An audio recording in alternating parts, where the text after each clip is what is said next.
sampling errors and bias are important features or things to understand when it comes to the sampling and the data gathering process. So there are a couple different types of errors that can occur in your data gathering and your analyzing. The first is an actual sampling error that's caused by the process of sampling.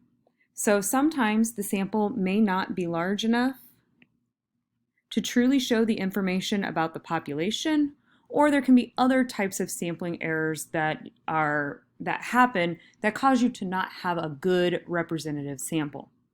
And then there are non-sampling errors. These are caused by other factors that have nothing to do with the actual sampling process. An example of one of those might be a defective counting device that may record untrue data. So you may take a good sample, but then it may not get counted correctly. Unfortunately, it's a lot easier to conduct a bad survey than it is a good one, because many of the ways that you can reach a wrong conclusion in a survey is if your survey is biased. Biased just means it has a tendency to produce an untrue value or an untrue answer. Recall from prior notes what a convenience sample is. So again, that's the type of sampling that is not random and it only involves a population that is convenient or readily available to you. I believe the example that we gave at that point was sampling people from your class or from your neighborhood, just easy to reach people. So sampling your class, your street, neighborhood, etc.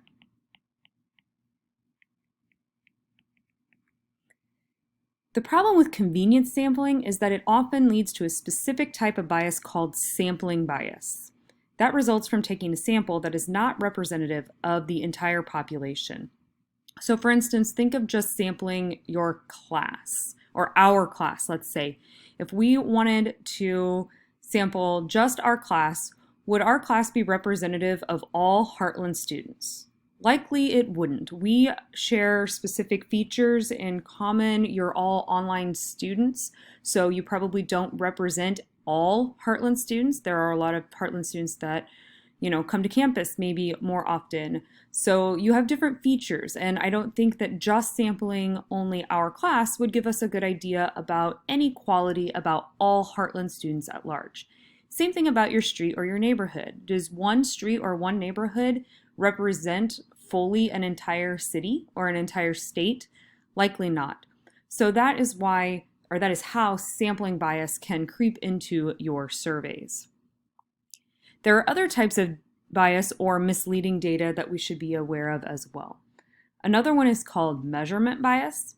This comes from asking questions that do not produce a true answer, and this can manifest in several ways. What if you have embarrassing questions? Then someone may not answer them truthfully, or not even necessarily embarrassing, but maybe it's just personal information. If I ask someone about their GPA, for instance, maybe they would lie, right? Maybe it would produce an untrue answer because perhaps that's embarrassing, or perhaps someone just feels that it's personal and doesn't want to share their true GPA, even if it's a good GPA. Other ways that this could creep in is if you just have poor or confusing wording. I've taken some surveys before where they almost ask 2 or 3 questions in one question, and at the end of that question you may be confused about how to answer it because perhaps your answer is yes to 2 of the parts of it but no to the third one, and your only option is yes or no. So poor wording can get untrue answers back kind of on accident. Another one is called voluntary response bias. This is simply when your sample members self-select. So when answering is voluntary. Usually what happens in a scenario like this is that only those who feel strongly one way or another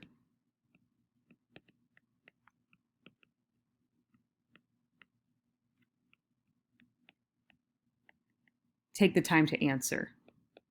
So you get the extreme versions of feelings, but you don't get any kind of middle ground. And that happens a lot on a lot of types of surveys.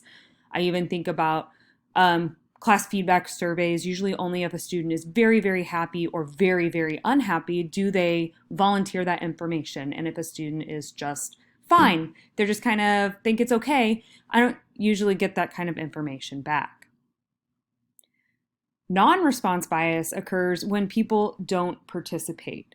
So this a lot of times happens with mailed or emailed surveys, phone calls that just don't get answered or get hung up on. A lot of people just choose not to participate, and then all of those people are left out then of being counted into your survey. Other things you have to be careful about are self-funded or self-interest bias. That can occur when a study is performed by a person or organization in order to support their own claim. So what could happen here is, let's say there was an example of a company who sells drink A wants to do a survey and compare drink A against another drink B. But perhaps what they do, maybe they perform a study where drink A is served cold while drink B is served warm.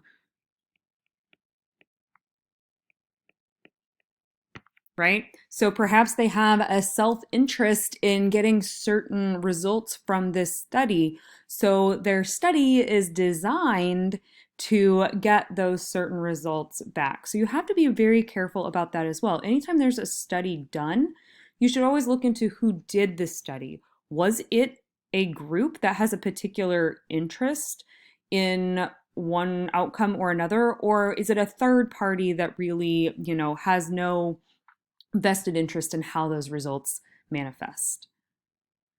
Outliers are other things to watch out for. Outliers can be misleading. An outlier is a data value that does not fit the trend of a majority of data, and they can greatly affect the mean or the average of that data set. So for example, what about if everyone scores A's and B's on an exam, but one person gets a 0 because they just didn't take the exam? Then doing a study on these grades would not be particularly helpful, because this outlier, that 0 outlier, will pull the class average down so that it doesn't even represent the class anymore.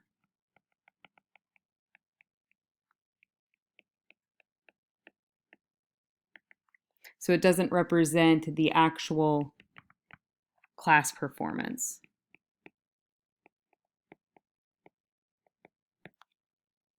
So you have to be careful.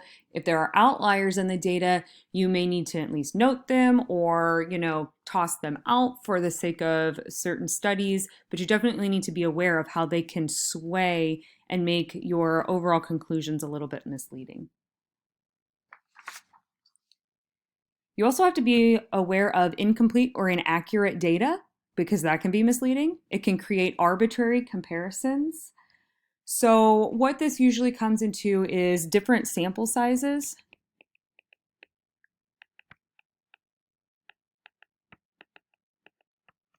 And comparing frequencies instead of percents. And I'm going to show you more about that in a later question.